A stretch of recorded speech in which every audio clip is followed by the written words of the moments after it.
Thank you, Chair.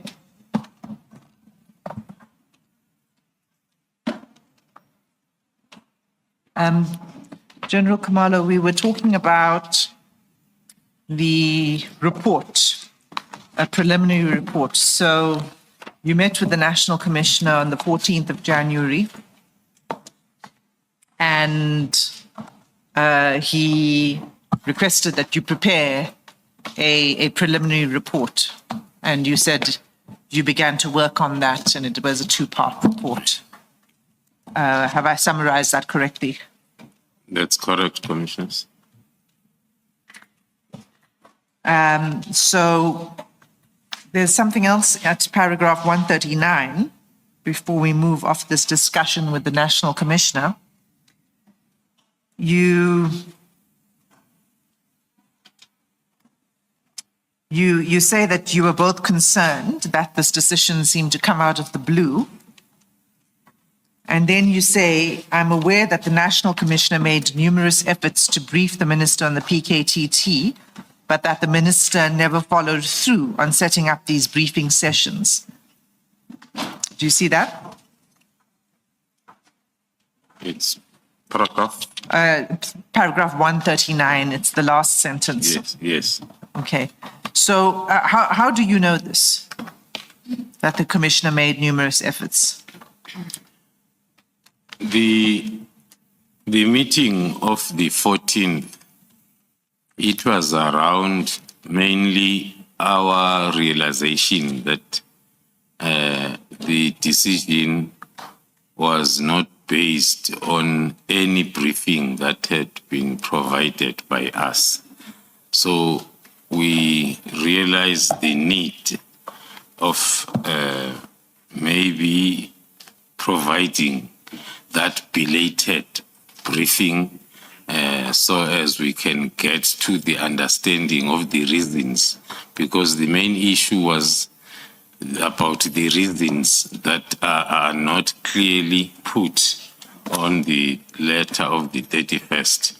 So now and again, when we talk, we will talk about him trying to set up that appointment for the briefing. So you began working on the report, but even before you presented... Sorry, before you go on, do you have any knowledge whether these numerous efforts to secure a briefing session, do you know whether those efforts were made in writing or orally by the National Commissioner? Thank you, Commissioners. I won't be able to know as to whether it was in writing or verbal. Thank you. Thank you, Chair. So you say you began to prepare the report, but even before you completed that report and submitted it to the Minister, you had a meeting with the Minister on the 16th of January 2025. Yes, Commissioners. The meeting on the 14th, as I've indicated, that we were discussing and speculating on lots of reasons for the letter, more especially with regard to the two issues that are part of the letter.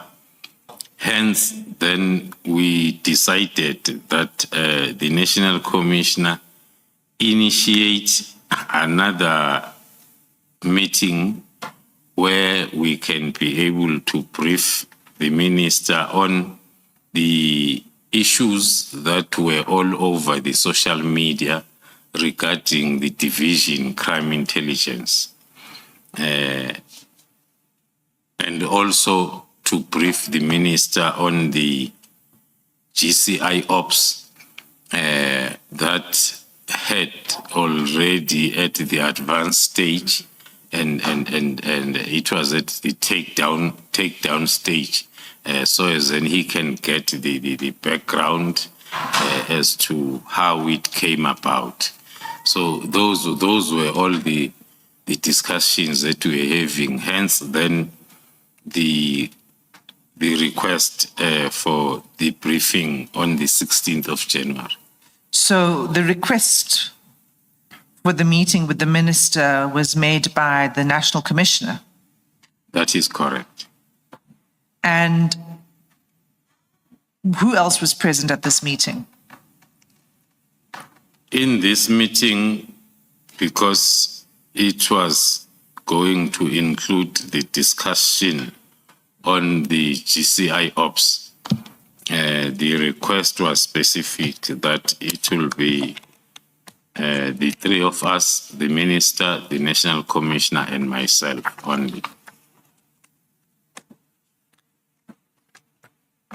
Okay, so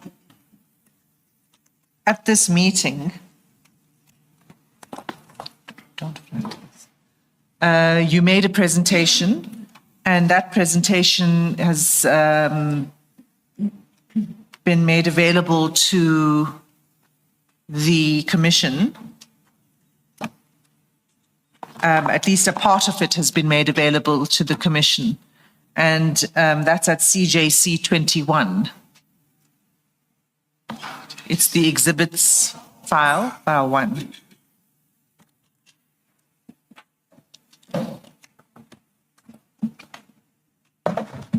Sorry, Mr. Simi said CJC 21. CJC 21.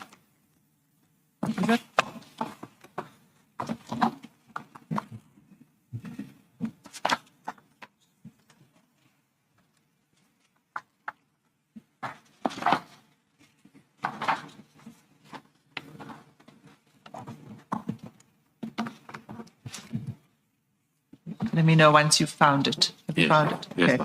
Right. So the first page is the title of the presentation.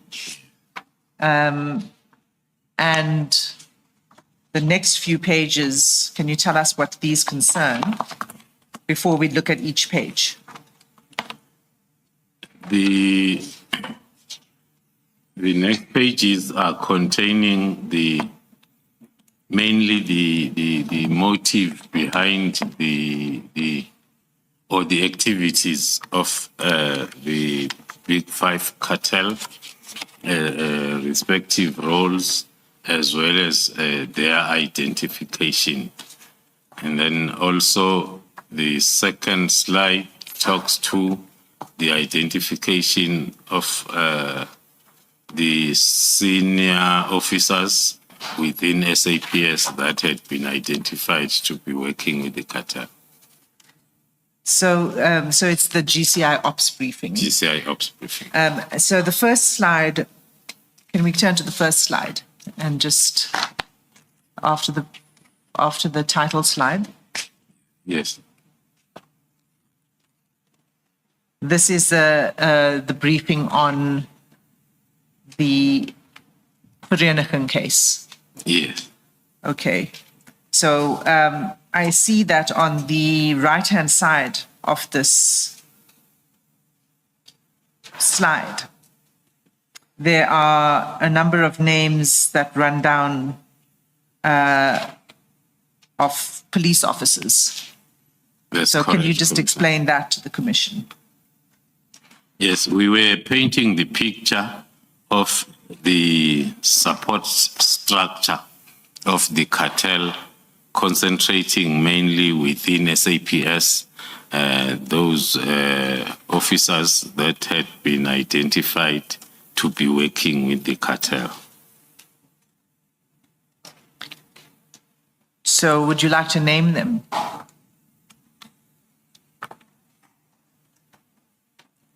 It's the column on the right-hand side. Yes, some I will be able to name them. Some I'll be able to name them because they've come up in the evidence that has been led to the commission. Lieutenant General Sibiya, Major General Shibiri, Brigadier Nkwashu, Captain Mahotle, by that time were the names identified. So these were the names identified by the 16th of January already. Yes.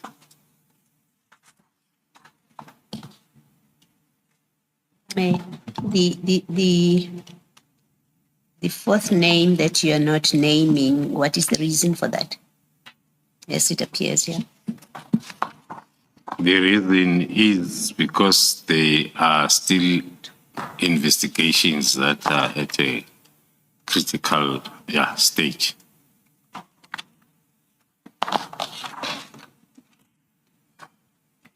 And then if you turn over this page to the next slide,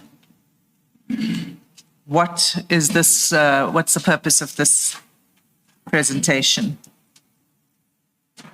The next slide, it's going into details on the same, but talking to the structure of the SAPS officers identified to be working with the cartel, but on a standalone. So so I'm assuming when you're briefing the minister on this, you're providing the minister with details as to why you have these members of the SAPS as potential implicated persons in your investigations. That is correct. On our verbal briefing and also on our speaker notes, we had all the facts as well as evidence that had been collected by then that are linking the identified to the cartel. And what was the response of the minister to this presentation? I would imagine this must have been quite shocking for the minister. It's supposed to be shocking, and then I'll say it was shocking, but then with the comments that we can continue with the project or investigation, and also will provide him continuous briefings as we move on. Sorry, just to clarify that. So he confirmed that you can continue with the investigations into those suspected implicated members. Yes. So that was on the 16th of January. And the next thing that happens, according to your statement, is the very next day, you receive a letter from General Sibiya. And we can go to that letter. It's SDK 25.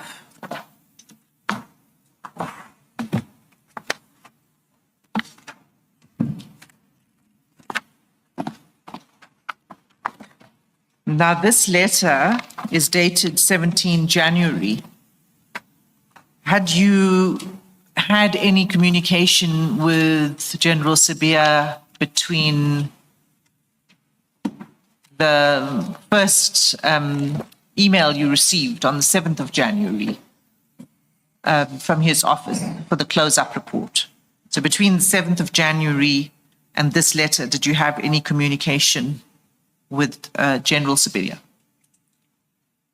After I received the email on the 7th, there were a few calls that I received from him trying to find out as to how far. Then those questions will be met from my side with the same explanation that I've given, that I do not understand what is it that I need to do. Because you just forwarded to me an email without an attachment so as then I can understand what is it that I need to do. So our discussions were around that. And then there was also somewhere during the discussions when then I indicated that I'll rather wait for the National Commissioner to whom then the letter that was trending was addressed to, so as then I can officially understand what is it that must happen. So it was those discussions. And then, as I've indicated, on the 14th, when the National Commissioner came back, then we had those discussions and way forward, followed by the briefing on the 16th, and then preparing for the report for the 20th of January, as per the letter. But then, after the briefing on the 16th, then on the 17th, I then received the letter as per Annexure 25. Okay. So the communications you had with General Sibiya when he was calling you to ask about the progress of writing the report before 17 Jan, did you discuss the decision of the minister at all, and what informed the decision? With General Sibiya, no, Yes. we did not get to that discussion. It was a matter of, because even when he made those calls, he will ask as to how far with the report. Am I going to get the report? Then my response will be the same, that I'm nowhere. I've not started because I do not know what to compile in terms of this report because of this one-line email that is without an attachment. And for me to understand, as I've indicated, even when the National Commissioner came back, it was still a problem to understand. Now, if I could not understand without the attachment, if I could not understand when there was an attachment, it was worse than when we were discussing the issue of the report when I had not received an official attachment that, again, would have needed us to discuss, so as we are on a common understanding. So that's why our discussions before the 14th, the National Commissioner came back, were not taking us anywhere. And General Sibiya didn't offer you any information as to why the minister made the decision? No. We did not get even to that part of the discussion. It was a matter of, as the email is saying, that one line, the report, the preliminary or the closing report, if I'm not mistaken, the closing report, because that is the other issue, that even if I wanted to use the unofficial letter that I had seen, the unofficial letter was talking of a preliminary report before or on the 20th. Then towards the end or somewhere of January, then the closing report. But I think during our discussion, I even raised that as one of the reasons why I'm stuck, because the email says provide the closing report, if I'm not mistaken. But the unofficial circulating letter says provide the preliminary report first before the closing report. So it was just those discussions. So General Sibiya was asking you for the closing report, and was he putting you under pressure? I mean, was there a sense that it had to be done immediately? Yes. Okay, so that's the only communication until 17 January when you received this letter. When I received then this Okay. letter, that's correct. So the letter is at page 206 of the annexures bundle. Can you just read paragraph 2 of that letter, please? Paragraph 2 of the letter dated the 17th of January, it reads, on the 31st of December 2024, the Minister of Police issued a directive to the National Commissioner to immediately deactivate and disband the NTTPK. This decision was informed by an assessment that the task team no longer significantly contributed to policing efforts. So that sentence, the decision was informed by an assessment. Did General Sibiya, with this letter, send you the assessment? I've never received any assessment that was informing this sentence. So you don't know what the assessment is that is being referred to? Yes, Commissioner. And in your, the decision, assessment that the task team no longer contributed to policing efforts. Now, this is still 2020, this is early 2025.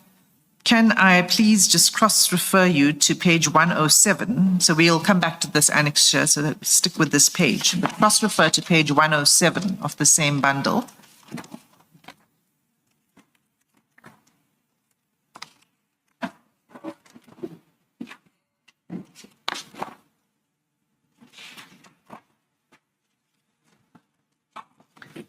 Yes, There. I'm there.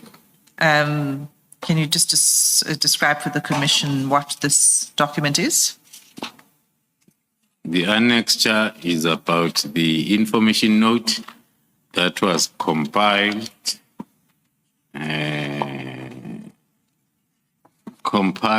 by myself on the 27th of March 2024, and it was verified and approved by the Deputy National Commissioner, Lieutenant General Sibiya. It was a request for a financial authority for the financial year 2024-2025 of the National Task Team investigating political related cases in KZN, which is PKTT. So can you go to paragraph 4 of the information note? On paragraph 4, I included as a compiler the fact that the achievements, the performance, as well as successes of the task team has been found to be outstanding during the continuous evaluations by the National Steering Committee, the Interministerial Committee, and the President of the Republic. The current phase of the task team was approved up until 2024-03-31. So this information note was compiled on the 27th, which was 3 or 4 days before the expiry of the authority that was there, that was approved. And it was recommended, so you compiled it, but it says on page 109, it was recommended by General Sibiya. The findings, I mean, The information note was recommended Right. by General Sibiya Yes. on the 26th of March. so he would have agreed with the assessment of the PKTT as of March 2024, as described in paragraph 4. That is correct, Commissioners. And this is the request for extension that was approved, if we see page 110, by the National Commissioner, but for a smaller amount than was requested. That is correct, Commissioners. And why was it approved for a smaller amount? The reason can be found also on my recommendations and on page 109, that the first recommendation is for the whole estimated budget for the financial year to be approved. And then the second recommendation, it's an alternative that whilst the final budget, because at the end of March, then the previous financial year's budget then ends to exist. And then there will be some months when then the budget allocation is being finalized. Hence then, because the task team had to continue from the 1st of April. So hence then that alternative to say, whilst the final budget allocation is being considered for the whole financial year, for that 94 million, a 2-month portion of the above estimated budget to be approved in order for the extension of the task team to be effected from the 1st of April 2024. So the approval of 20 million by the National Commissioner was talking to the second alternative recommendation of the approval of 15 million. So, and what was the response of the Chief Financial Officer before we get to the National Commissioner? Although I might struggle with both the handwriting and copy of another copy, the words that I can see, it's an amount of 20 million be approved for the financial year 24-25 financial year. And secondly, post-elections, the task team be deactivated as it has been in existence for 5 years. And the component organizational OD be tasked to urgently conduct a work study investigation for the establishment of a permanent structure in KZN. Okay, so this, and then we go to the National Commissioner's approval, and if you can just read out the National Commissioner's approval. Reading the National Commissioner's approval with comments in comparison with the CFO, the first one, the approval of 20 million is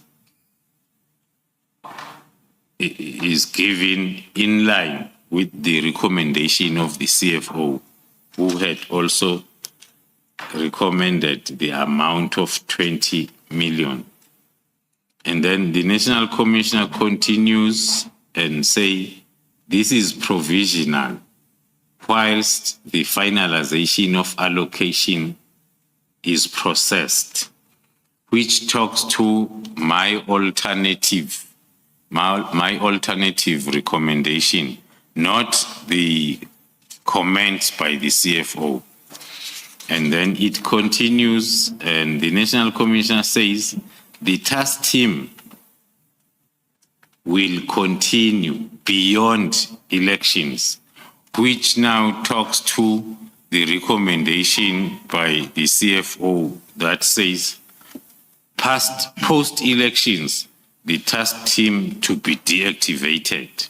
Then the National Commissioner says the task team will continue beyond elections, which is contrary to what the CFO had recommended.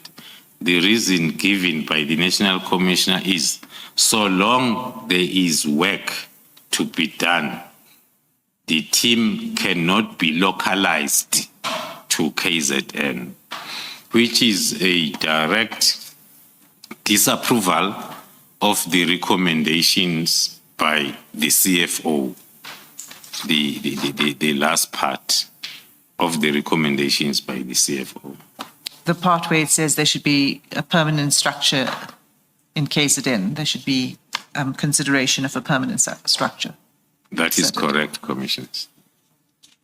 So, and then after this 20 million approval, was in the adjustment, in the final allocation of the budget, was there an allocation then to the task team for the remainder of the financial year?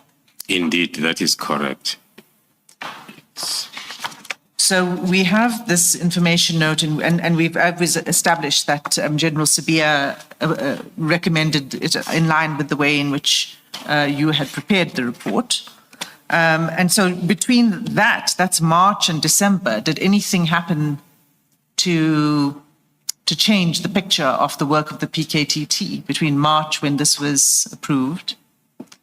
Well, we know in September 2024, there was still, no, that was September 23, sorry. So between March 24 and December 2024, did something happen that would give one pause and say that the work of the PKTT needs to be re-examined? Did something unusual occur? From the Office of the Deputy National Commissioner, as his recommendation of the political killings task team to continue because of its good work in March up until December 2024, there has been no other report or complaint contrary to that. Instead, although it's not part of my statement, there was a time when there were killings in the Eastern Cape, and the Deputy National Commissioner was on his way to attend to that. And he sent me a message to say, it looks like you'll have to prepare your PKTT, some of them that was before December, but it was between March 2024 and December, just to prove that the performance of the PKTT, that he was aware of the performance of the PKTT, because he had requested to extend the mandate of the PKTT then to that other investigation in the Eastern Cape. And in that communication, he even suggested that the team that is already in the Eastern Cape doing Fort Hare cases also do those cases that had happened in the Eastern Cape that he was attending to. Okay. So the letter goes on to say then that the directive must, what General Sabia is saying is the directive requires immediate compliance, and that there are certain measures, paragraph, where are we now? page 206, back to the letter, page 206. Yes, I'm there, Senator. The directive requires immediate compliance, he says in paragraph 3. Yeah. And he asks you to undertake appropriate measures to ensure the effective disbandment of the team. And then he says the following: these measures must ensure that ongoing investigations are not disrupted or compromised. In Yeah. your statement, you disagree that the measures would not have this effect of disrupting, and I'd like you to explain that, please.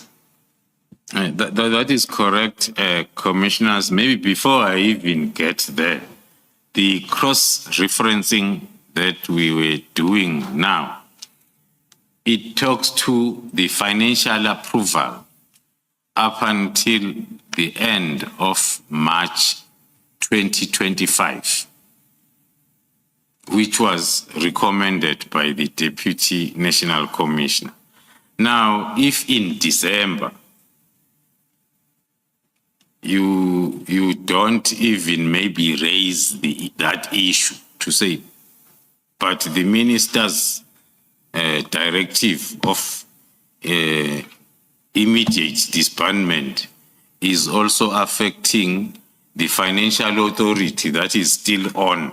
So there will be some sort of wasteful expenditure. I'm citing that because of the cross-referencing that we were just talking to say, even from the office of the DNC, to write the immediate disbandment together with the financial year authority without raising that matter, especially with me, who wrote the information note that he recommended.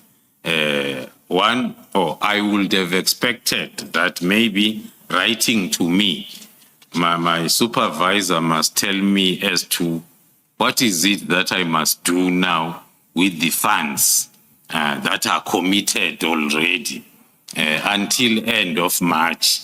If now my supervisor says disband now, beginning of January, whereas the supervisor said, here is the financial authority that you can commit up until the end of March. Then coming back to the sub-paragraphs of paragraph 3, the measures that had been forwarded to me to implement or to put in place in order to ensure that the ongoing investigations are not disrupted or compromised. It was the continuation of confusion because the paragraph before, it says disband now or immediately, although it's not safe nowadays to use the two interchangeably, the immediately and now, but it says immediately deactivate. And then measures that you must put in place to make sure that investigations are not disrupted. According to me, they are all not reasonable. They are not talking to the main message because the first one talks to the monitoring and oversight. Now, if you disband all the structures, who is going to do this monitoring and oversight? Because you started by disbanding. So that was not going to be possible to happen. That measure number one. Same applies to accountability. Accountability moves together with an official allocation of a task to someone. Now, after we have disbanded and removed all the responsibilities from everybody, then it was going to be a problem in terms of accounting. The other issue that one can flag that is appearing almost throughout the measures is the accountability, oversight, and everything that needs to happen. It's directed to the Divisional Commissioner for Detectives and Forensic Services. So from us that were responsible in accounting, that will mean with immediate effect, we cut, and we are no longer responsible or accountable. It's someone else now that must be accountable with effect from that day the immediate disbandment is effected. Also, another example that one can use on those measures is the assignment of cases, where, if I may read, it says all dockets must be hand-delivered to a location designated by the Divisional Commissioner, Detectives and Forensic Services, who must establish a secure repository for case files and evidence to ensure continuity and prevent any loss or tampering. These dockets will then be reallocated to appropriate investigative units.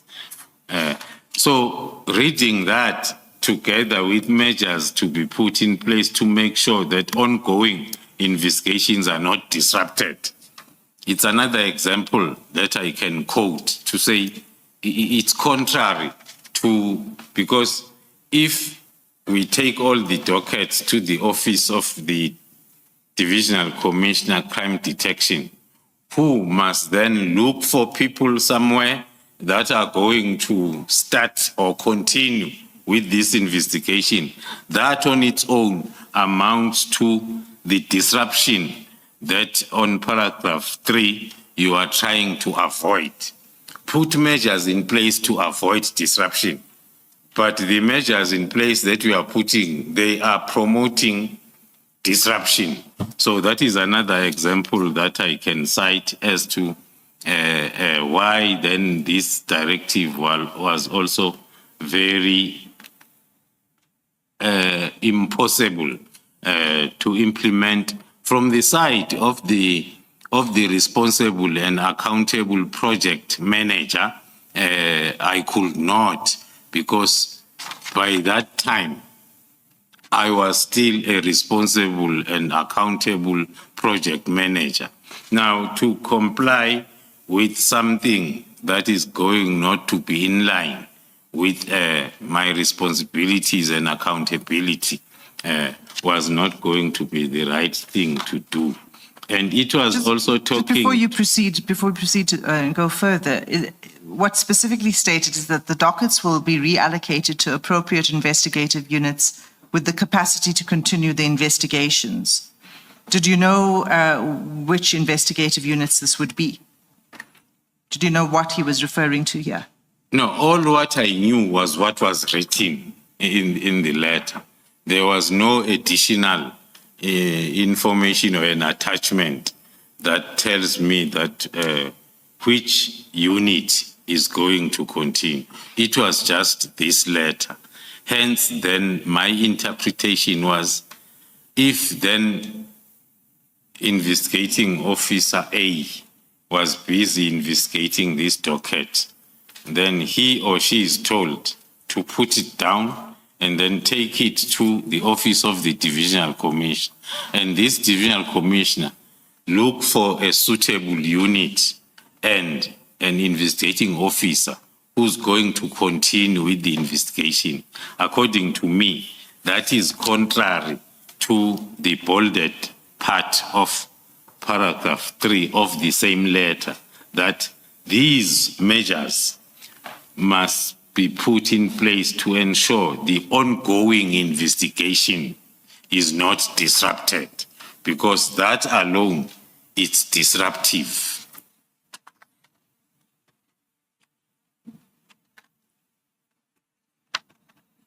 Okay, continue. I think we're dealing with 146 was addressing what you were saying now. Paragraph 147 of your statement, you also speak about the lack of capacity within existing units to deal with these dockets. Are we back to the statement? Sorry, we're back to the statement here. We're going between the statement and the letter. So that's paragraph 147. On paragraph 147, to still talking to the measure number 3.4, cross-indexing to the letter, it still explains that the initial reasons for the establishment of the PKTT was the failure of the normal units to effectively investigate these cases. Now, there we are saying for that reason that PKTT was formed because of the inability by the existing investigating units and also them being ill-equipped. We were referring that to the methodology applied by the PKTT, that it's totally different from the methodology that will be applied by any unit, investigative units. That commissioners, one maybe can add that the discussion that talks to these dockets, the way they were and are investigated, to be transferred to a normal murder and robbery or whatever name investigation unit will not make sense, because the unit is totally different from a task team. You cannot talk to those two as if one can replace another. The unit of, let me first start with another example. The unit of National Intervention Unit, the combat, it is made up of operatives that have successfully completed the national intervention training. Only them. No one else can be part of that unit. Same applies to a investigative unit or a murder and robbery unit. It is made up of investigators. Then the task team, the difference is you draw expertise from different units to make a task team. So it will be naive to think that what the task team can do, the unit can also do, because the task team is made up of expertise from different units and expertise. That is what we are trying to stress on that paragraph. So the effect would have been to revert to the traditional method that you were talking about yesterday of policing and investigating. That is correct, Commissioner. So that's those are the measures that General Sabia was saying you need to put in place, which you felt would have the effect of disrupting the investigations. But then in paragraph 4, there's a second thing that's requested, and that's the closing report. So can you just read the first sentence of paragraph 4, please? Thank you, Commissioners. The paragraph 4 is a long format of the one-line email that I had received on the 7th of January, which reads, a comprehensive closing report must be submitted by the 16th of January. That is the day I was briefing the Minister on GCI Ops, but the letter then was signed off and sent to me on the 17th. And then I would have to confirm the compliance with the above mentioned directives, and that report would have been structured according to the next guidelines. Okay. So the report required you, well, first he says the report must be submitted the day before the letter was sent to you. And he says it must confirm that you have complied with those measures that you were just discussing now, and then that it should contain the following items. Can you just deal with those items that were required from the closing report? When one went through the requirements of the report, that's when one lost the hope as to, if you want to compile this report, what is it that you need to do? Because the first one talks to the executive summary, where I was expected, or we are expected, to give the mandate, purpose, functions, and reasons for disbanding the task team. From the very same me, the project leader, who was not consulted, who do not know why. But now on the report, I must give the reasons.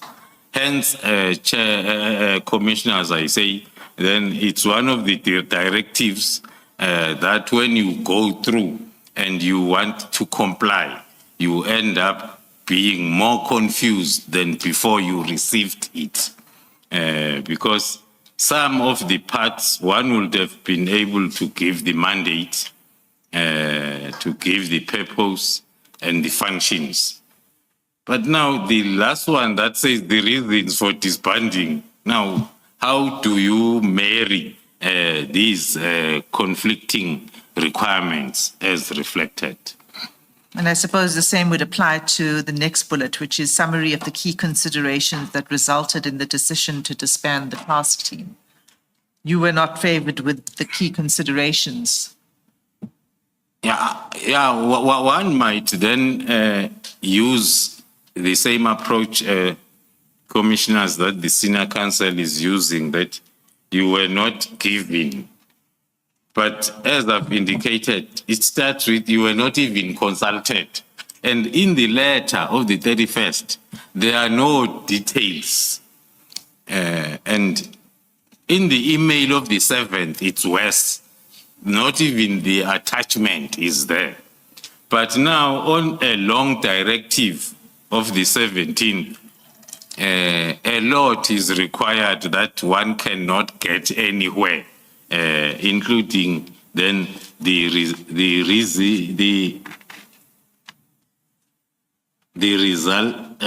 considerations or the reasons that resulted in the decision to disband the task team.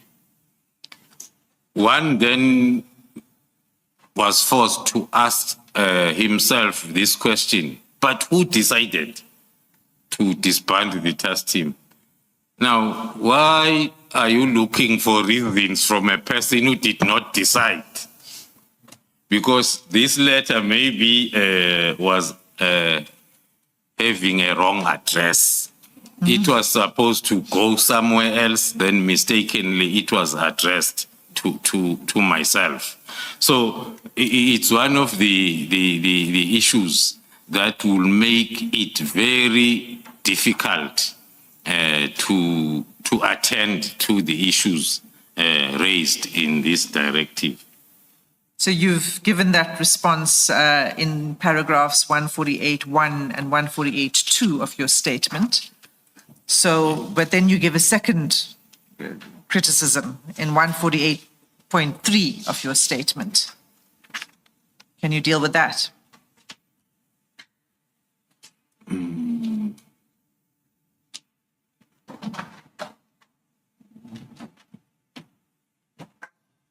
Yeah, it is some sort of the continuation of the explanation that I was trying to give, that as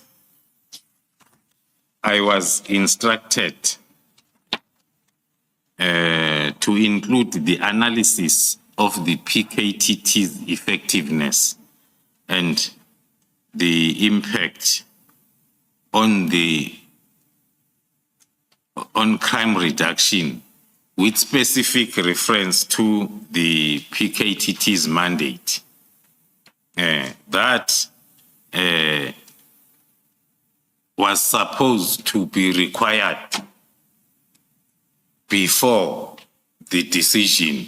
Now, if I'm going to include it in the closing report, it is not going to make any sense or the reasons thereof, because the decision, if the decision was taken in good faith, the minister will have presumably have already done this analysis that is required in the closing report.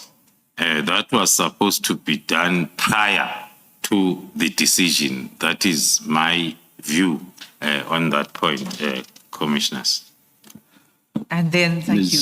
Ms. Hassim, perhaps the witness should read 148.3 and 148.4 into the record. I would actually have loved for him to have read read it out. even maybe a couple of other paragraphs before that, but perhaps because we are way past that now. If the general could read 148.3 and 148.4 into the record, please. And even 149, all the way up to 149, please. Thank you, commissioners. Reading on record from paragraph 148.3, in my affidavit, I state that secondly, I was instructed to include an analysis of the PKTT's effectiveness and impact on crime reduction with specific emphasis on the mandate of the PKTT. Once again, if the decision to disband the PKTT was taken in good faith, the minister would presumably have already done this analysis prior to taking the disbandment decision. In his directive, the minister expressly stated that his observation was that further existence of this team is no longer required, nor is it adding any value to policing in South Africa. If the minister did not have any analysis of the PKTT's effectiveness and impact on crime reduction at the time of his decision to disband, he could not, in good faith, have reached the conclusion that the PKTT is no longer required and add no value to the policing in South Africa. Paragraph 148.4, thirdly, one of the more concerning aspects of the proposed report is that it had to include the stakeholder feedback from organizations such as the NPA and State Security Agency in response to the announcement of the disbandment. In other words, when the minister took the decision to disband the PKTT, he apparently did not engage the NPA and SSA on the effects that the disbandment would have on pending prosecutions and the general state and the state security This was further confirmation for me that the minister had not done the necessary due diligence before he took the decision, the disbandment decision. Paragraph 149. It appears that the minister did not consult with the individuals he ought to have consulted with for purposes of making a decision regarding the disbandment. From my discussions with the National Commissioner at that time, it was clear that he was not consulted by the minister regarding the disbandment. Thank you, General. If I may, before you move to another paragraph, General, in that letter from General Sibia and the format of the report, what you should include in the report, under the stakeholder feedback, you've referred to key stakeholders, NPA and SSA, but there's also another sentence there where you were required in the report to summarize any public or media reactions when the disbandment was announced. Did you ever get to understand why you had to do this exercise of finding out what the media and public have to say and why it was necessary information? Thank you, Commissioner. Other than to sum up that maybe the purpose of this directive was for me to try and clean up the mess that might have been created from the 31st of December, which was impossible. One, the stakeholders have referred to the difficulty that I had from the 31st to explain to the very same stakeholders as to what's happening with this letter. So it was going to be impossible. Same applies to the reaction from the ground as to how was this decision affecting them. What I know from the ground, I was receiving lots of calls from the families of the deceased whose cases were still under investigation, and the families of the deceased whose cases were finalized, who were very disappointed. But that was what was coming to me just as a known project leader by them, as one of the important stakeholders, the families of the deceased on the cases we were working on. So, General, I take it we can safely assume that you did not comply with this letter of 17 January. That is correct, Commissioners, even if I wanted to, because of misunderstanding of what was required from me, I did not comply. But you were, at that point in time, preparing the report, the briefing for the minister, correct? Very busy, Commissioners, and I was running against time. The letter is coming on the 17th, and I have 2 days now to finalize the report for the 20th. So I was busy with the report. Okay. So that report, we know is, first of all, Commissioners, it's at SDK 26. It's page 212 of the 213 of the annexures bundle. Now, General, this letter, this report is very detailed. It's 27 pages, and it spends quite a lot of time describing the work of the PKTT, as an overview of the dockets, the progress of the dockets, and the rest of it. Now, we don't need to, subject to questions from the commissioners, we don't really need to examine this in great detail because we've been through it before, and the National Commissioner has also been through this letter. But what is significant in the letter, and it's something that you raise in your statement, is that your view was that there should not be a disbandment of the team. Yes. So can I go to paragraph 152 of your statement?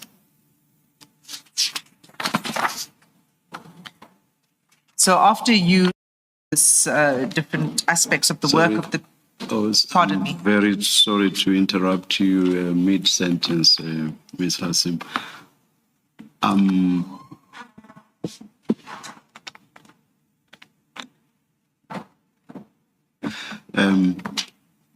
Annexure SDK 26, only the cover letter at page 212 is legible. The report itself is illegible for the most part. My apologies, Chair. I was aware that these copies were not legible and requested that more legible versions be placed in your files. And we can Be certainly do replaced, that. please.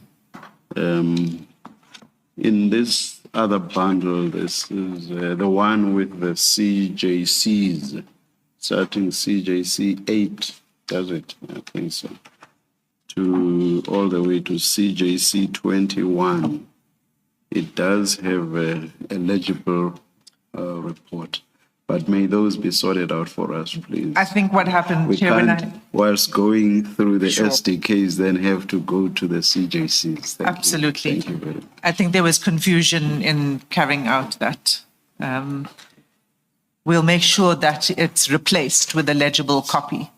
For now, Chair, may I request that any questions or references to it, to use the CJC version? Thank you. But we will correct the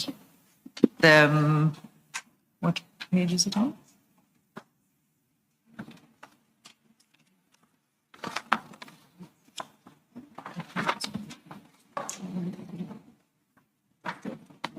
No, Yes, Ms. Assi. sorry, Commissioner Baloy, I was trying to answer your question. I'm not sure which page it's on. You've got, I'm told it's CJ's, hang on. SDK 26 in CJC. in Found it. in the CJC bundle. Found it.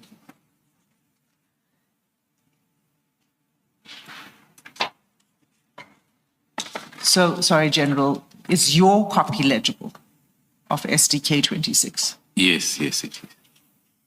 Okay, so in paragraph 151 of your statement, you describe general overview of what it is you addressed in the long report, SDK 26. And then at paragraph 152, can I ask you to just read that paragraph into the record, please?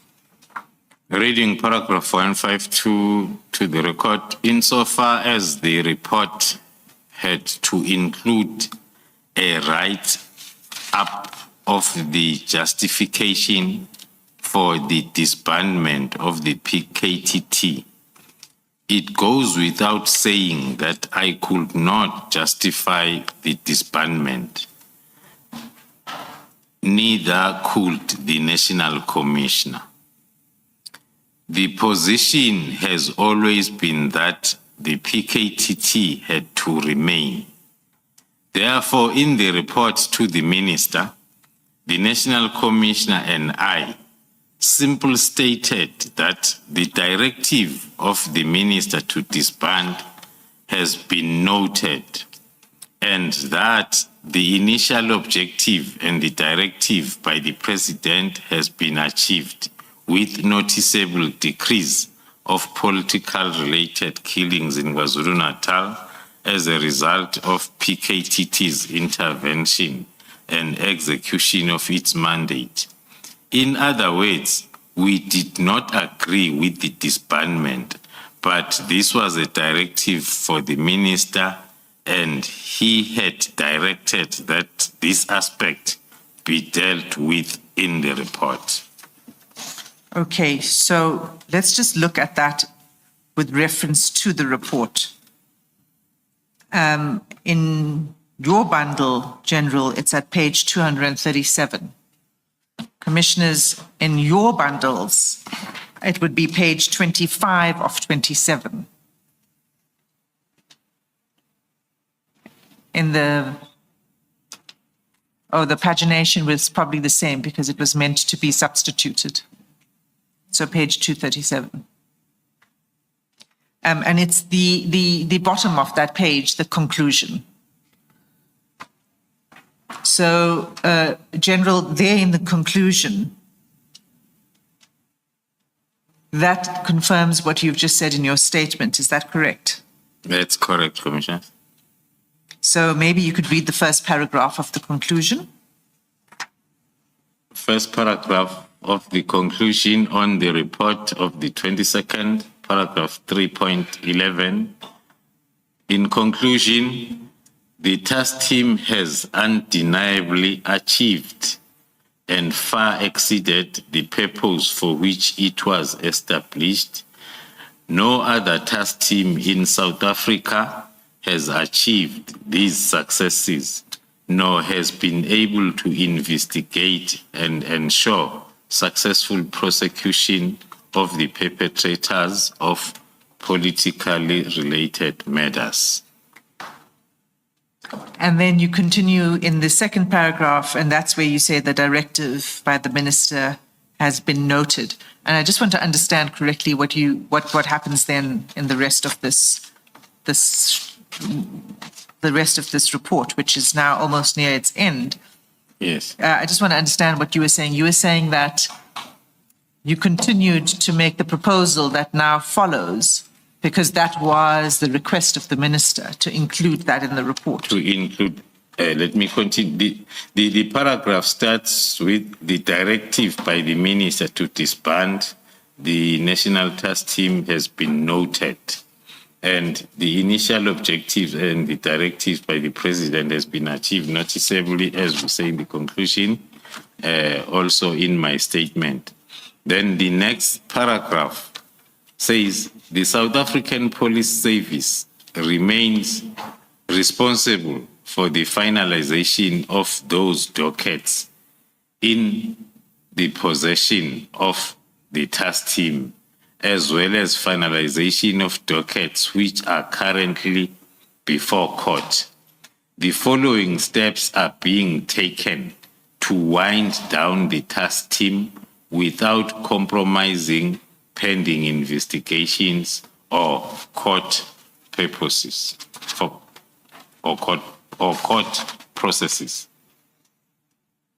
And then you set out the steps. The winding down steps flowing from the previous paragraph. Yes. And those steps are also summarized in paragraph 153 of your statement. Is that correct? That's correct, Commissioner. And do I understand correctly that what these steps envisaged is that the dockets would remain with the PKTT until they were finalized? That is correct, Commissioners, as from the first paragraph that says it is the South African Police Service responsibility to finalize all the investigations. So this is how then the process is going to be followed in order to ensure that all the investigations are finalized. But the SAPS could be any part of the SAPS that can be responsible for the finalization. But what you proposed in those steps is that they must remain with the task team until they are concluded. Thank you, Commissioners. In the same sentence that says the South African Police remains responsible for the finalization of the dockets in possession of the task team, as well as finalization of the dockets which are currently. So that was introducing the fact that the task team must see its work to the finalization. Okay, Is so that not the Roman 2 that we should be looking at? The first sentence of Roman 2 on the same page 238. that's correct. And maybe the witness could just read that. It was also one of the advices or recommendations forwarded by the National Commissioner addressing this letter to the Minister as a response of the 31st December letter to say stakeholder engagement to be conducted with other external role players in the task team, especially the National Prosecuting Authority, who have a dedicated capacity of prosecutors working with the team. It's the Roman numeral 2 that we were referring to. If you can read the first sentence of Roman numeral 2. On the report. Yes. The 128 case dockets which are under investigation and allocated to the National Task Team will be retained by the team and investigations will be finalized. An audit will be done of those dockets that are still under the investigation in order to establish which dockets can be returned to the station of origins or allocated to other investigating units within SAPS. Okay, so at that point in time, there was still 128 case dockets. They reduced as time went on. As discussions were ongoing. Yes. Yes, Commissioner. And then in Roman numeral 3, you proposed that no new dockets would be taken by or allocated to the task team. That's correct. And then you went on that the dockets that are currently pending at the courts will remain with the task team. And you explained why. The challenges, if you didn't do that, you explain it, and it's there. Maybe you could just read from the middle of Roman numeral 4, new investigating officers. Yes, the reasons provided under Roman figure 4, talking to the 115 case dockets, will that if they are allocated to the new investigating officers, those new investigating officers that are not familiar with evidence in the docket will make then the investigation to be unsuccessful. And also witnesses will not be willing to cooperate and testify due to lack of trust to the new investigators. As the witness, investigator A takes a statement from you and you move along with the prosecution. Now, in the middle of the case is on trial, that witness now must go on trial and testify. Then a new investigating officer comes and say, let's go. So we were trying to raise that maybe all these were not thought of during, but we were going to be raised if there were consultations. Further investigations that are still outstanding and attending to the continuous queries by prosecutors was also going to be negatively affected. Okay. So this was going to be a very gradual process. It would take quite some time. Yes.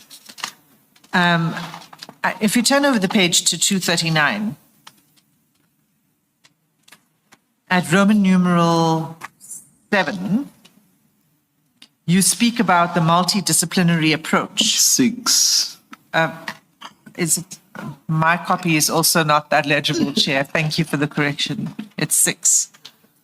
You talk about a multidisciplinary investigative approach that will be applied. Can you just explain what you are referring to in that paragraph? What is it that you were proposing, you and the National Commissioner? Thank you, Commissioners. Yesterday, I stated that in all our reports, we are trying to maintain this view because that's what we believe in. Same applied to this report, that we are saying this multidisciplinary investigative approach, which we in short refer to it as analysis-led, more analysts than investigators, and prosecutor-guided investigation that is currently applied by the task team will be adopted. Now, it was the National Commissioner informing the Minister that it will be adopted and used to serve as a benchmark for the realignment of contract killings and organized crime investigations, and further directives will be issued in this regard. So what do you mean here? Are you saying that the model of the PKTT then would be used as a benchmark? It would be replicated for the purposes of organized crime investigations and contract killing investigations? Yes, commissioners, put directly, one will say the direct meaning of this recommendation is let us retain the methodology and we use it as a transitional process from where we are, especially within the organized crime investigations environments of SAPS. Now, this talks to disband or remove the center of excellency, and then you start afresh. So this, in short, that's what it was trying to say let's retain, and then we build up from it. So you'd replicate the model, the method Yes. of the PKTT? Yes. You say, General, this was to be transitional. Looking at 6, Roman numeral 6, it does not sound as if this was meant to be transitional.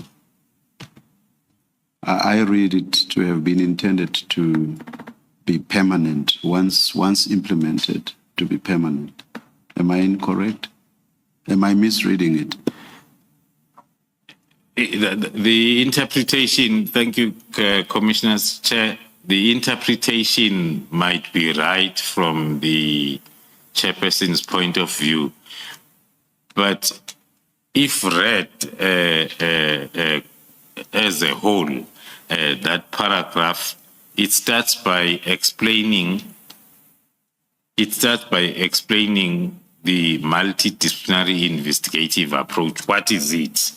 And then we are saying that is the approach applied by this team currently. And National Commissioners say this approach will be adopted instead of using transition, will be adopted and used to serve as a benchmark to standardize the investigation of all contract killings as well as violent organized crime. Thank you, General. Thank you, Chair. So that report, we come to the end, it's got the signature of the National Commissioner and the date. And then there is a space below it for comments and for signature by the Minister, but there is no signature. I take it that means it was never approved, adopted, or signed by the Minister. If I may go back to the pressure between the 18th and the 19th, 2 days to come up with a 27-page report that up to now, it has not been approved. It's still empty. So that will mean the hard work put during those 28 hours came to nothing because the report is not approved or not signed it's. So what was the response of the Minister to this? Was there any response from the Minister to this letter? Was there a verbal response? Was there some other written response from the Minister? Thank you, Commissioners. From the compiler's point of view, there was no response. Even after inquiring from the writer, who's the National Commissioner, I got feedback that there was no response up to date. So the next thing that happened then, according to your statement, is can you tell us what happened then on the 4th of February? Before you do that, General, let's just finish off on these 2 documents. Can you explain what appears to be an anomaly We earlier looked at the email from Brigadier Litoko, where she says to the Deputy National Commissioner, your office is further, this is the email we looked at earlier, on the email of the 7th, I think it is. It says, your office is further requested to submit a close-up report to be submitted on 14 January for NETCOM consideration and sign-off to the minister. So there's that direction from someone who's sitting in the office of the National Commissioner. And then on the 17th, which is later than the 14th, on the 17th, you then have that document that you were looking at from General Sibia, which tells you what he requires, the information that you're supposed to report on.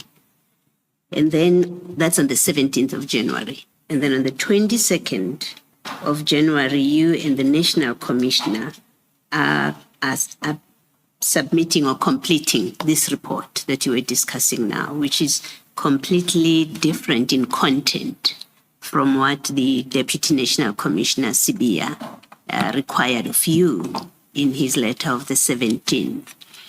Now, the Litoko email suggests there's an instruction from the National Commissioner. Well, on its terms, it says there's an instruction, but it suggests that it comes from the National Commissioner because it comes from that office, at least on the face of it. Yes.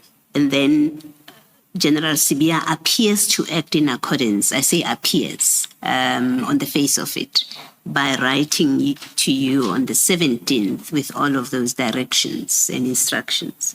But then the National Commissioner works with you to prepare a completely different report.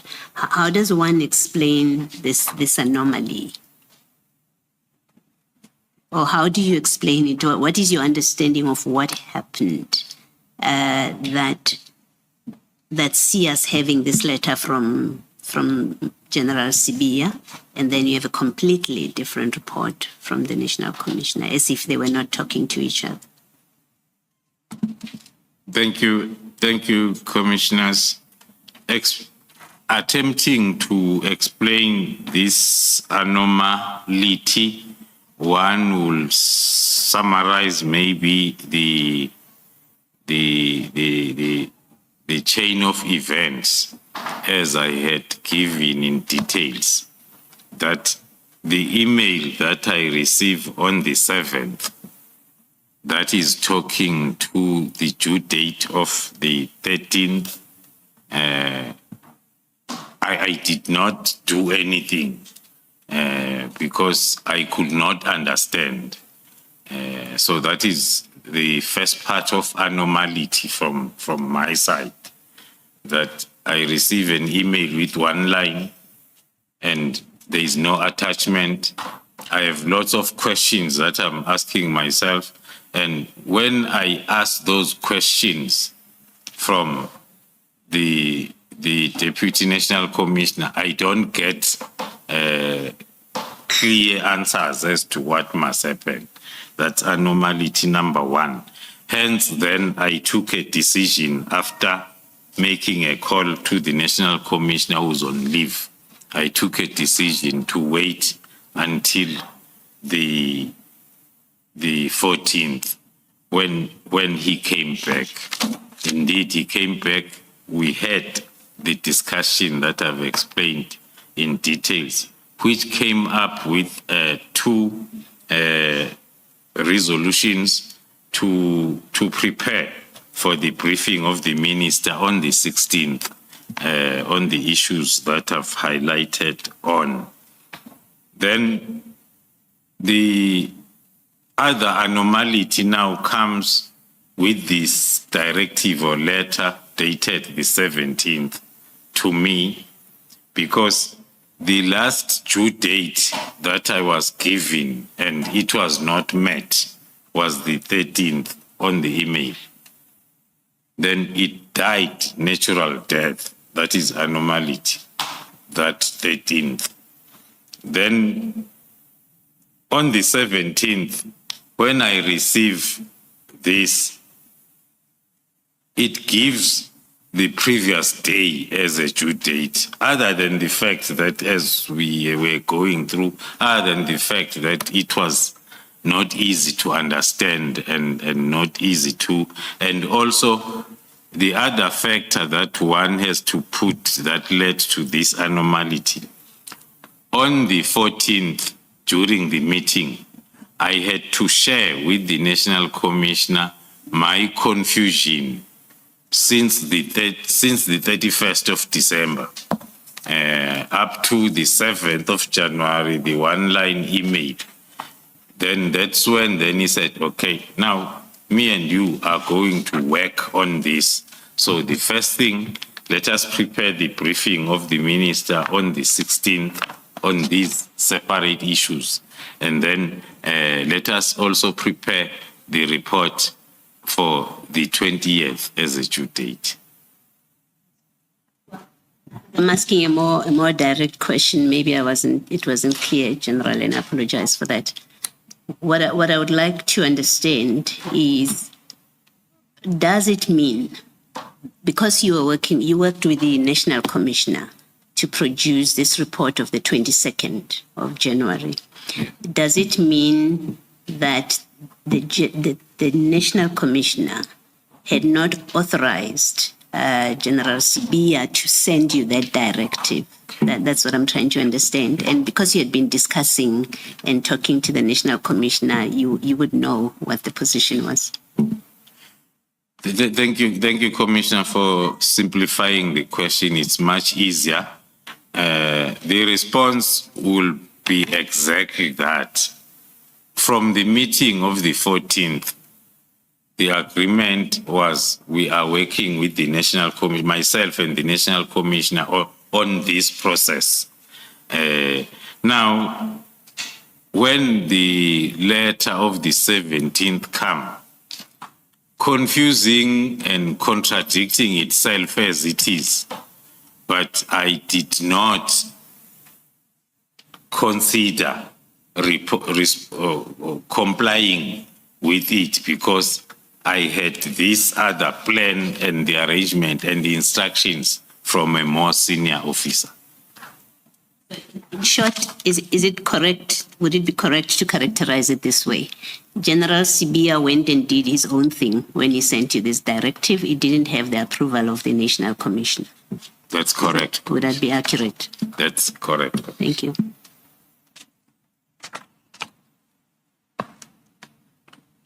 Thank you, Commissioner Baloyi. So this was in response to the directive from the minister that a preliminary report must be provided by the 20th of January.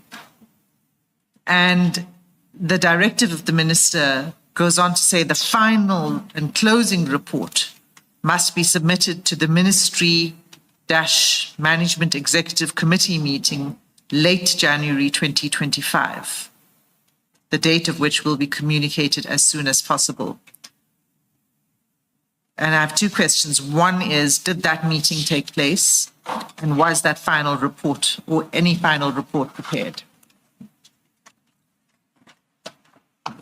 I am not a member of that forum, but then I can respond like if this was going to be part of the agenda, I was going to be requested to prepare a discussion paper or a report. So based on that, I will say then it did not happen.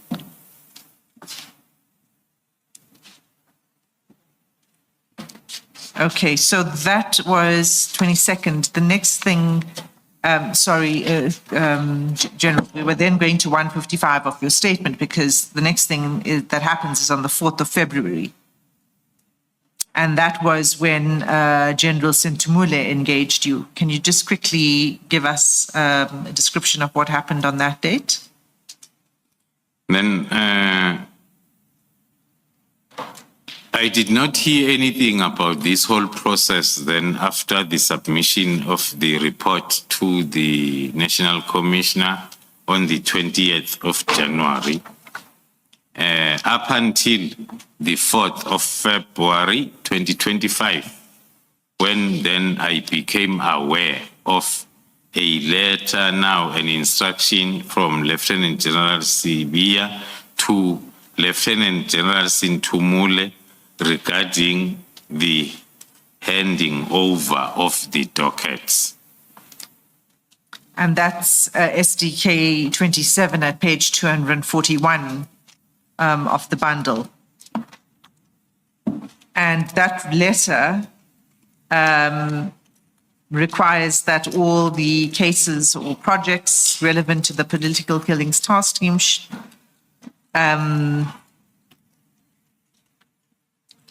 should be, I think it was that it should be provided to or handed over to General Sintumule. Is that right? Yes. The Divisional Commissioner Crime Intelligence and the Divisional Commissioner Detective Services, which is Jan Sintumule, we are both reporting to the same Deputy National Commissioner. Now, the first letter of the 17th is addressed to me, but it has got a lot of reference to the Divisional Commissioner Detective Services, but it's only addressed to me. So that is that is one of the reasons also one then did not attend to it. Over and above that, the process was continuing with the National Commissioner.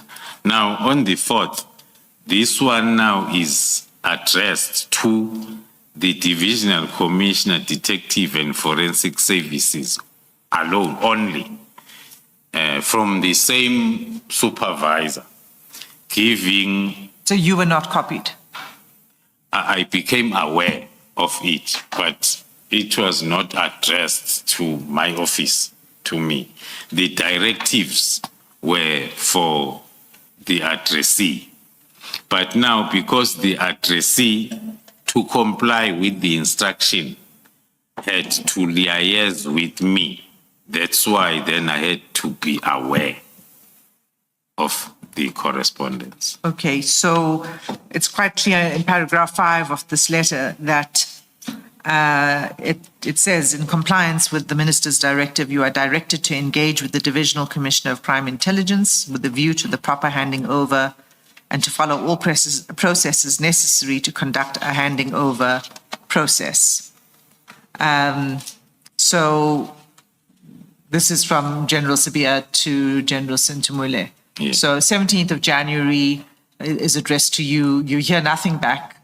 Yeah. And the next thing is this letter, which is that the handover must be done and that General Sintumule must engage with you.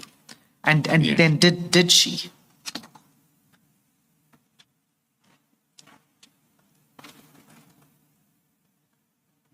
Did she engage with you? Yes, she did. She did engage with me, not even once. She did engage with me plenty of times, just in tomorrow. She engaged with you many times? Yes, many after times. This letter? After this letter, with reference to paragraph 5 of the letter. So when she engaged with you, she was asking you to hand over the docket Yes, and the... to comply with the instruction, because it's her who has been instructed. So mine is to take the dockets that I'm accounting for and give to her so as she can comply. And did you? Yes, I did. I did give the dockets to her. When did you give it to her? The date, it's supposed to be further down my affidavit. There were 2 dates when the dockets were handed over.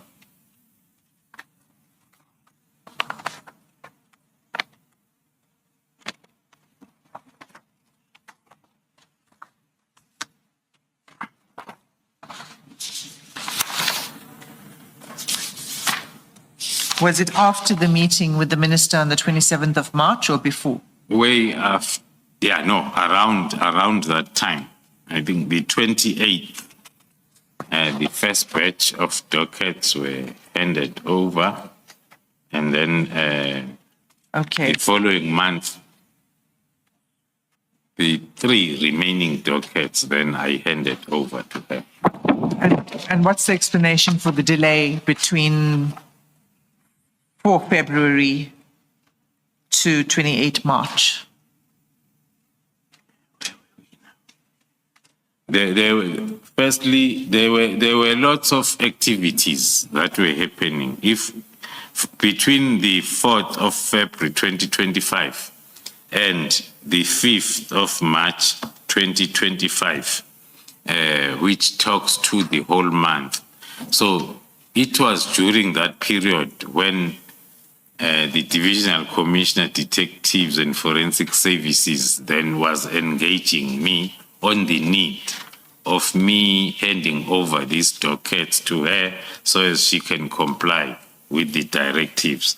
And then on the 5th of March, that is when then on paragraph 156, there was another activity that talks to the political killings task team. Okay, and that was the reference we're looking for is paragraph 171 on page 69.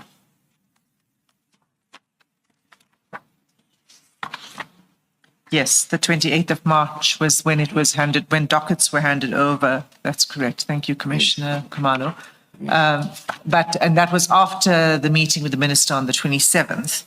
And I was asking you why there was such a big delay between this and the 4th of February, between 28th of March and the 4th of February. And you said there were a lot of activities that were taking place in the interim. Yes. Right? And one of them is the 5th of March, appearing before the Portfolio Committee, where you made a presentation. That is correct, Commissioner.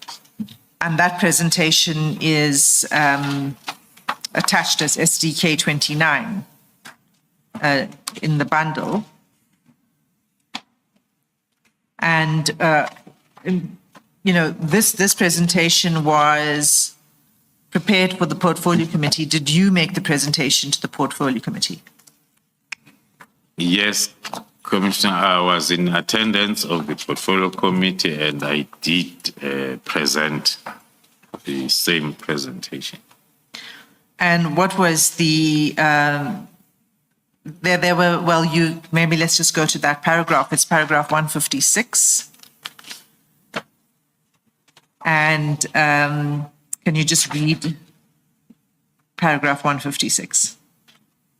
On the 5th of March 2025, I appeared before the Parliamentary Portfolio Committee on Police for a briefing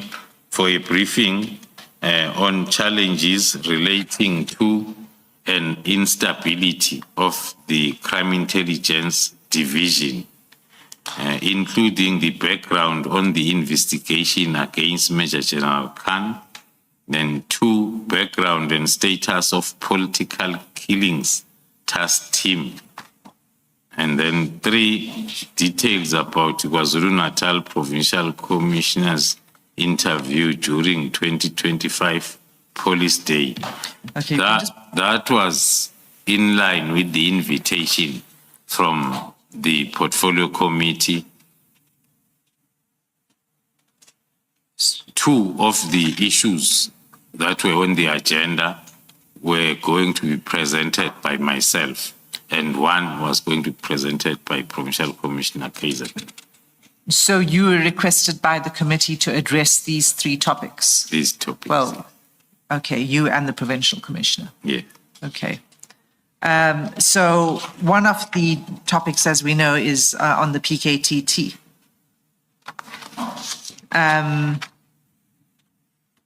And can we go to paragraph 157 then? Before you do that, Ms. Hassan, you moved a bit too fast for me. I didn't realize you had moved off this letter. General, that letter from General Sibia of the 4th of February, this is the letter to the Divisional Commissioner, Detective and Forensic Services.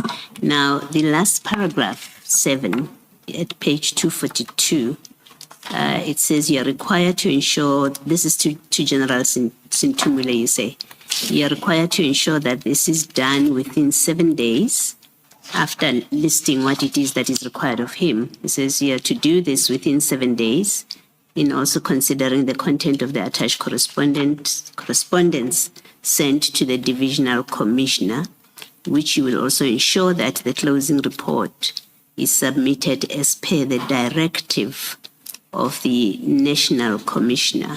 Now, this is the 4th of February.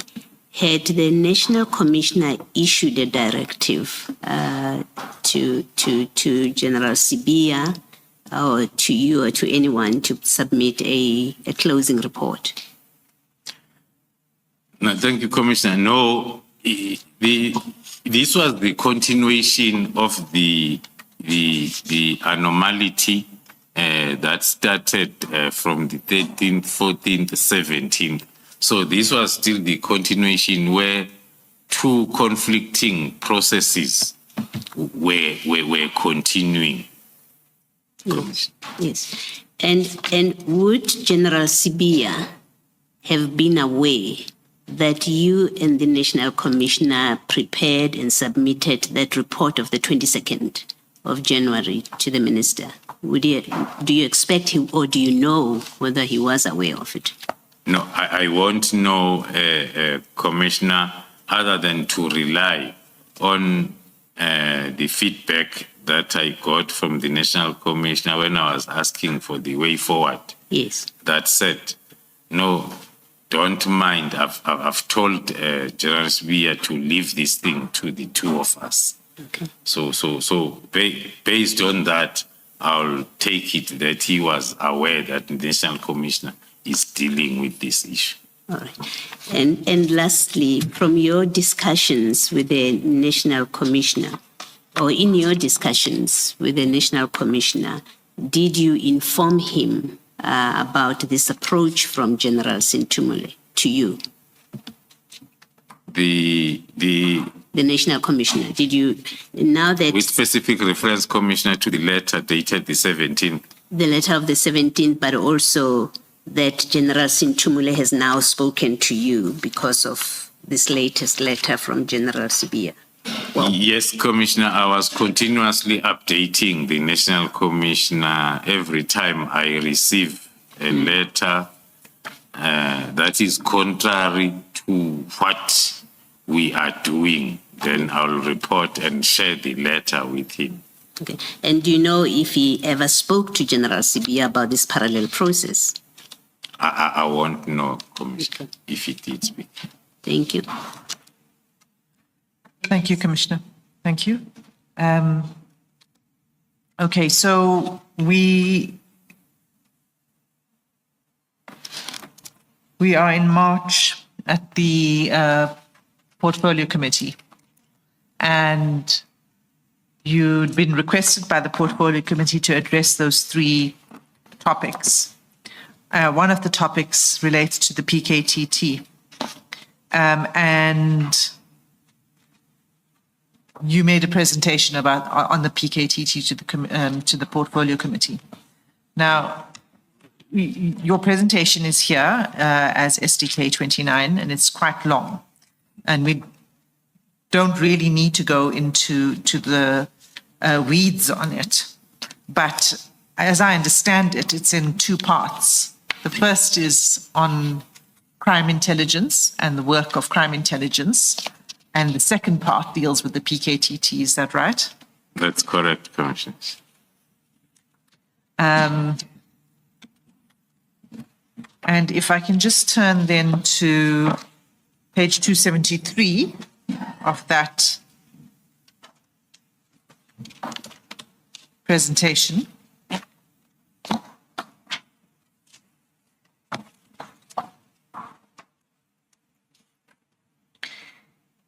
That page explains the contents of the report that is to follow. And the headings, if you can just read out what the headings are. The headings that were included in the briefing to the portfolio committee, the first one was the background of the political killings task team, followed by the funding and expenditure since inception. And then the third one, successes achieved. The fourth one, the current status of the political killings task team. Okay. So in this presentation, apart from the background and the update on the work, much of this has already been presented to the Commission by yourself and by General Mkhwanazi. There is a slide that deals with the budget.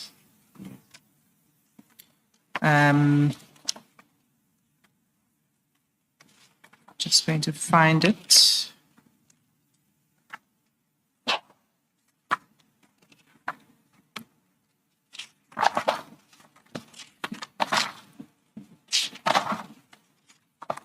It's page 277.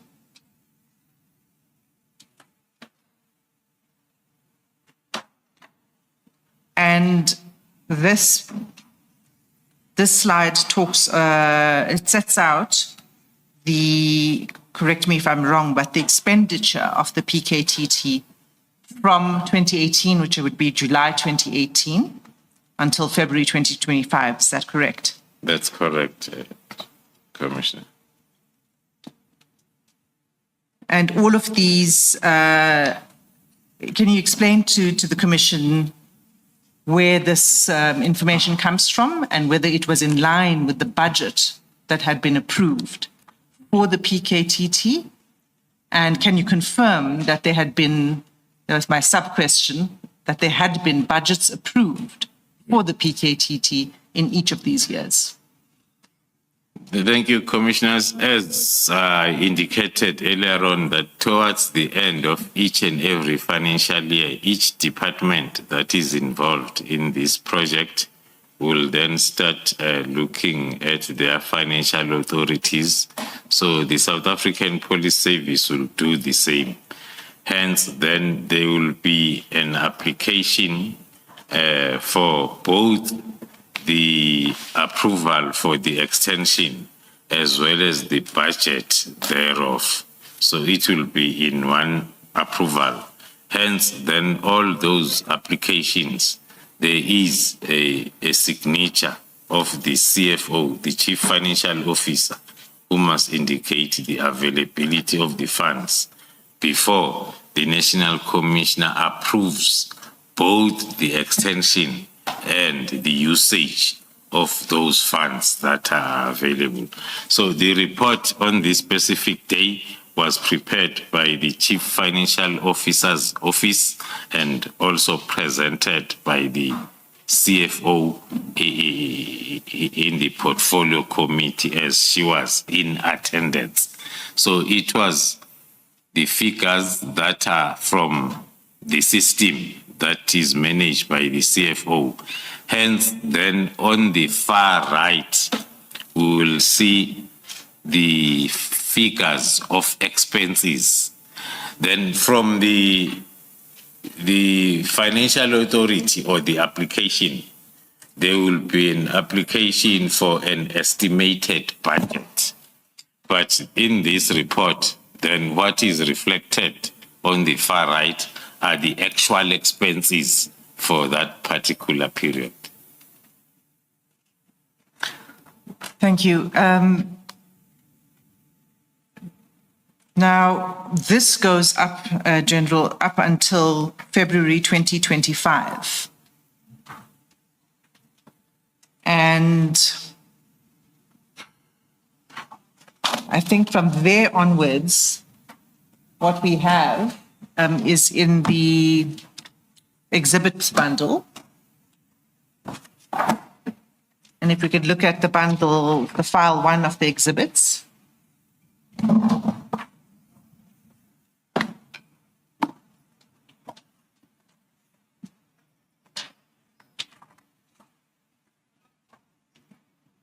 And if we could begin with CJC 18.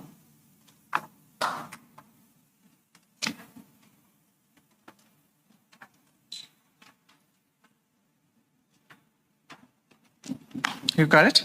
Yes, Commissioner. Okay, so CJC 18. As I understand it now, this is an information note that's prepared, a request for financial approval for the period 1st April to 30 June 2025.